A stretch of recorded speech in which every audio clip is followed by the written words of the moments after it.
Hay un error metodológico en el cálculo de tarifa eléctrica detectado por la Comisión Nacional de Energía que podría traducirse en una rebaja en las cuentas de la luz. La equivocación consistía en una doble aplicación de ajuste de interés, lo que infló artificialmente los costos trasladados desde distribuidoras hasta los usuarios. Para poder hablar de esto, está con nosotros el director de la Fundación Energía para Todos, Javier Piedra Fierro. Y la duda es, primero, estamos en Chile, ¿de quién es la culpa? O sea, la culpa es de la Comisión Nacional de Energía, pero la Pero Comisión Nacional ¿en de qué Energía... momento de la historia? Porque unos dicen, no, eso es de ahora, y no, esto es de antes.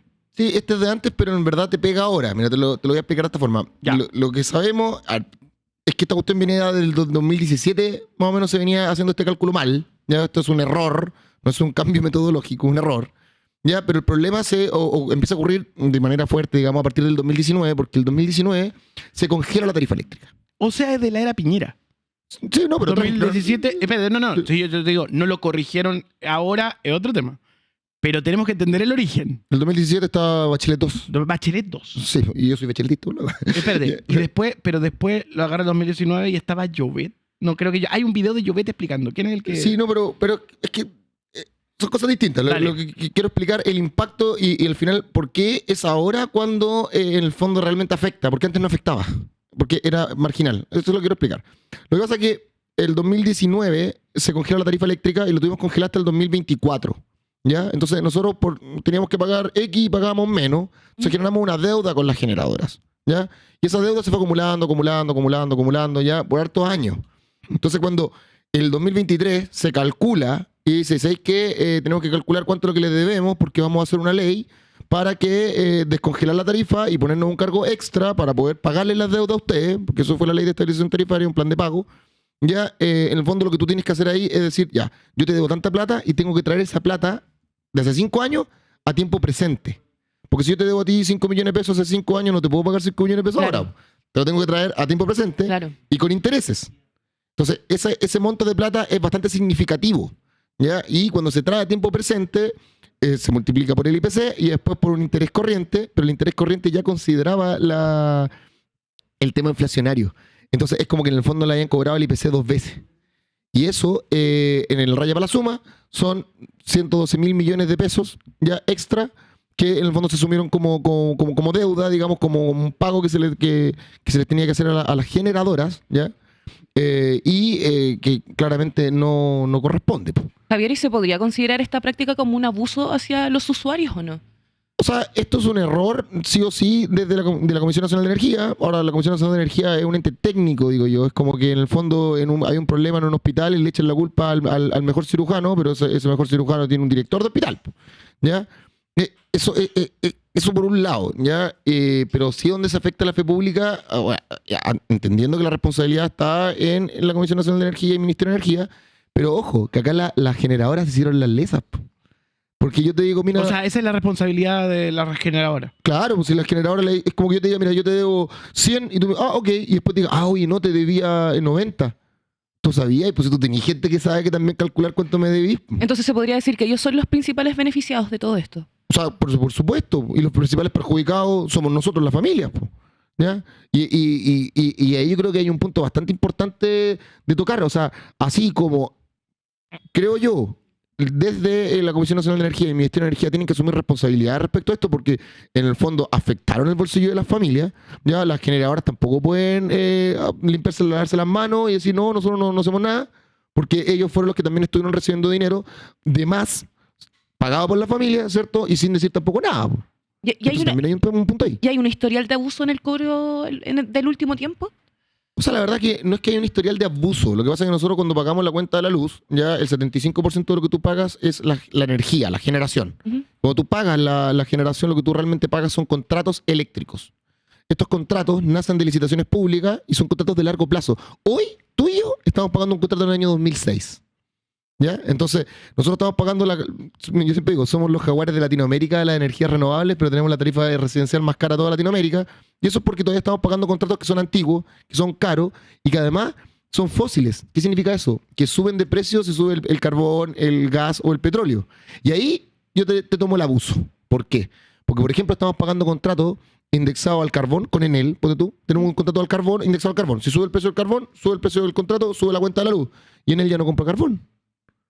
Lo mismo nos pasa con Engie. Tenemos un contrato con Engie al 2032 indexado al carbón y Engie este año deja de usar carbón.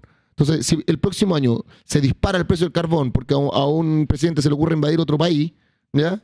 Cosa que evidentemente está fuera del alcance de las decisiones que se puedan tomar en este país, ¿ya? Nos va a subir la cuenta a la luz y Engie ni siquiera va a traer el carbón a Chile. Entonces, ahí yo sí creo que hay un abuso, pero ese es un abuso que está en un contrato.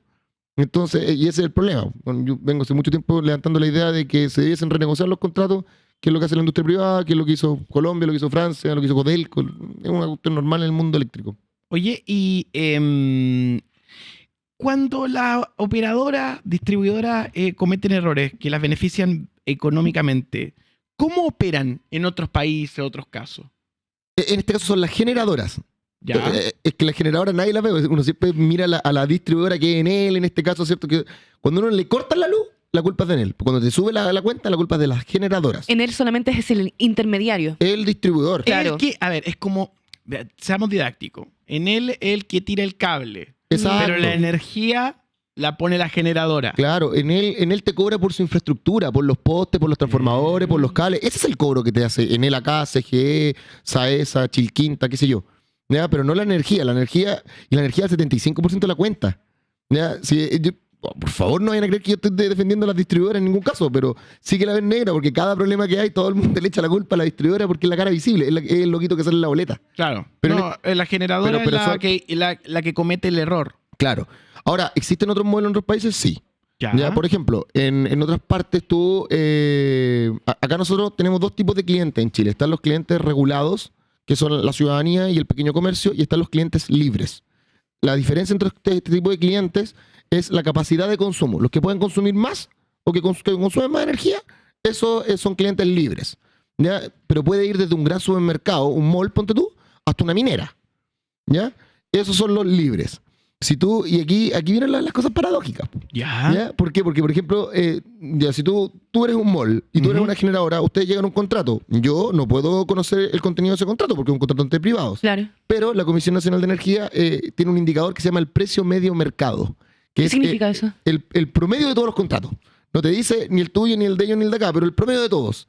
Y nosotros con eso podemos saber que en el último año, por ejemplo, los clientes libres, los grandes consumidores, tienen un precio de la energía 30% más bajo que el que pagamos todos nosotros. Y eso que cada cliente libre, de manera individual, consume menos que toda la ciudadanía en su conjunto. Entonces, hoy la energía, si tú quieres salir a comprar energía, es más barato afuera que el cliente regulado, que el que está regulado por estos contratos eléctricos. Entonces, pero para llegar al punto. Entonces, cuando te digo que existen otros mecanismos, es que en otras partes del mundo, por ejemplo, no sé, pues tú te puedes asociar con toda la gente de tu edificio. Sí. Y ustedes se salen de clientes regulados y compran directamente a una generadora. Y existe un modelo que se llama los comercializadores. Hay gente que, por ejemplo, compra mucha energía a la generadora y después revende. Entonces, te vende más barato. Como tráfico de energía. Sí, pero eso existe en otras partes del mundo. De hecho, tú lo podías hacer de manera individual por internet. Tú en Dinamarca te levantaste verde, apretas 3 clics y compras, quiero consumir energía renovable el día de hoy. Te levantaste Claro, negro. como quien va al supermercado. Tal cual. Entonces, ¿qué responsabilidad concreta tienen las distribuidoras en permitir este error? No, las distribuidoras, nada. Las distribuidoras, recuerda que son los cables que adornan nuestras calles. Ellos, No, esta es la generadora. No, sí lo entiendo, pero ¿tienen alguna responsabilidad con los clientes? Nada. Es que ellos ven pasar la plata, nomás ellos te cobran a ti, tú le pasas la plata y pum, se la pasan a la Ya, generadora. pero vinculado a lo que dice Geraldine, yo creo que algún descuento tiene que haber a la gente que es la que cobra. O sea, es que sí, pues, ahora, y eso es lo que va a pasar, esa es la noticia. De hecho, a mí me da risa porque para subir la cuenta a la luz, hoy el Ministerio de Energía y la generadora no se hacen ningún problema, pero para bajar la cuenta, lo sabemos a través de un error. Y eso es lo que va a pasar a partir de enero del 2026. Como se sabe que hubo 120 millones redondos, son 117 millones de dólares extra que en el fondo que nos cobraron, eso nosotros nos lo van a devolver, entre comillas, porque no es tan así, con una baja en la tarifa a partir de enero del 2026. ¿Y de cuánto estamos hablando en la rebaja? ¿Cuánto es? Se habla de un 2% nacional, pero yo hice los cálculos. Por ejemplo, acá en Santiago va a ser un 0,7% de baja, pero en Copiapó va a ser un 8%. En Valparaíso va a ser un 4,2%. ¿Y por qué esa diferenciación por lo que hablabas de los clientes? No, es porque no en todas las comunas tenemos el mismo costo del suministro eléctrico. ¿Ya? Hay una parte más cara, otra parte más barata, entonces en términos porcentuales cambia. Ya, porque, no sé, pues si tú, no sé, a ti te cuesta 100, aquí cuesta 226 pesos el kilowatt hora. En Valparaíso cuesta 250. ¿Ya? Y son cosas distintas. Entonces, a nivel porcentual, cuando hay una variación, es distinta. ¿Ya? Ahora, las distribuidoras, ya Enel, CGE, Saesa, Chilquinta, qué sé yo, tampoco tienen exactamente los mismos contratos. También pasa eso. ¿Ya? Entonces, el precio de la energía que nosotros pagamos acá en Santiago no es necesariamente el mismo que el que se paga en Valparaíso, el que se paga en el sur. Que son además otras empresas. Claro. ¿Y eso por qué? Porque del 2006 al 2014, hasta el 2013, si mal no recuerdo, sí, ya eran las distribuidoras las que hacían las licitaciones públicas y comprar la energía, y después empezó a ser el Estado el que se trajo de vuelta la responsabilidad y ahí le asignó los contratos a todos los mismos. Pero igual no tienen todos exactamente los mismos contratos. Javier, te voy a hacer la pregunta doméstica, la más básica, la que están todos haciéndose en este momento. Oye, pero si supone que se pasaron en el cobro de la luz, me tienen que devolver. ¿Eso se puede? Es que lo van a devolver a través de un descuento a partir de enero. Pero el dinero de las cuentas anteriores. No, olvídate. Jodimos, por decir así. Sí, no. Eso no va a pasar. O sea, no va a haber un depósito, sino que va a haber un descuento. Tal cual. Wow. Eso es. En enero. ¿Y de cuánto va a ser ese descuento? Del 2%. 2% promedio nacional, pero como te digo, Santiago va a ser 0,7%, en Copiapó 4%, en Valparaíso va a ser un 4%, en Concepción va a ser un 3,3%, qué sé yo. Entonces, aquí, espera, es que de verdad me parece impresionante porque no se va a devolver absolutamente nada. O sea, obviamente va a haber una rebaja, pero entonces, ¿a quién beneficiaría esta corrección? Porque obviamente a los clientes no van a hacer. Es que depende cómo uno lo mire nomás, pues en el fondo si hay una pequeña baja en la cuenta de la luz, acuérdate que ha subido, según el Instituto Nacional de Estadística, un 73,5% a nivel nacional. Es que eso te iba a decir. Ok, exactamente, pues quería preguntar por eso. Si las cuentas han subido ese número, este descuento es marginal. Sí. ¿Qué querés que te diga?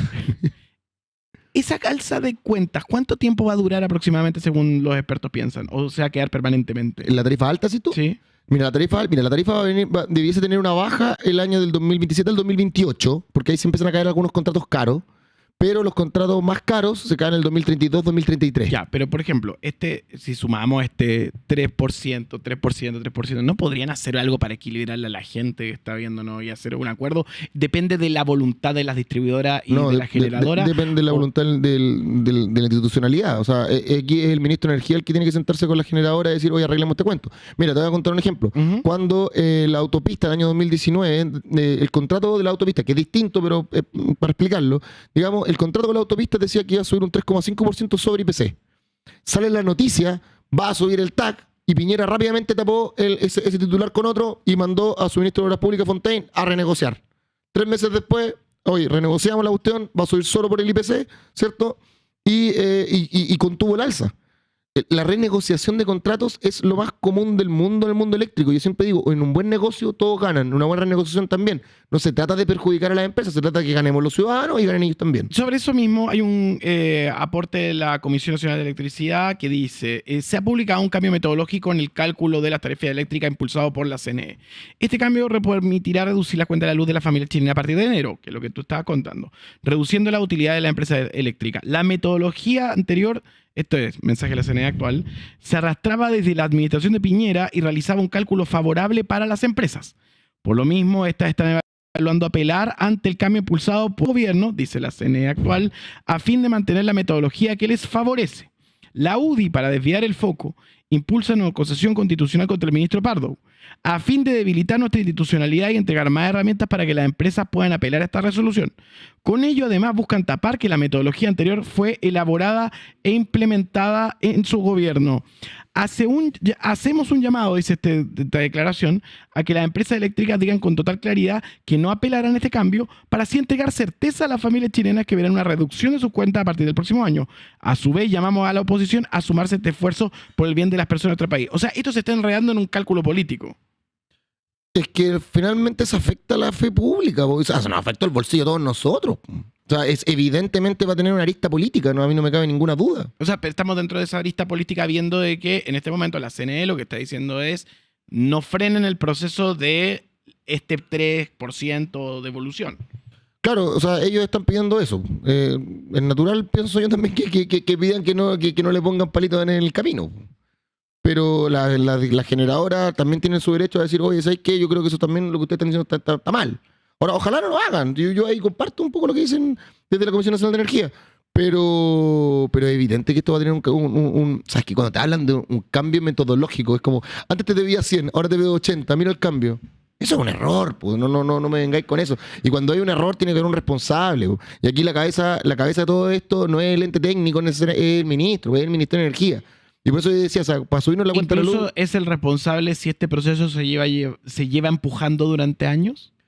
Claro, porque mira esto, cuando se descongela la tarifa y se hace la ley de estabilización tarifaria, se calcula una deuda con las generadoras y se calculó mal. Entonces, cuando se calculó mal, hiciste legislar a los legisladores mal. Todo mal. ¿Y quién lidera eso? No, acá hay un problema Hay una generalizado responsabilidad. desde el 2017 que se mantuvo en 2 administraciones. Sí, pero Lo cual es digamos que es crítico, porque si no se dan cuenta en 2 administraciones, Sí, pero el tema... en 3 administraciones, porque estoy integrando la del 2017. Sí, pero acuérdate que cuando esto es cuando esto es semestre a semestre, cuando es normal, es marginal. El tema fue que estuvo congelada la tarifa del 2019 al 2024 y se acumuló una deuda muy grande. Y cuando acumulaste esa deuda que era gigante y la trajiste a valor presente y con el doble IPC, ahí te pegó el fierrazo. Y eso pasó en este gobierno. Ahora, entendiendo lo que está pasando con el valor presente, como tú bien dices, ¿podría haber el acumulado del error generar algún tipo de estabilización?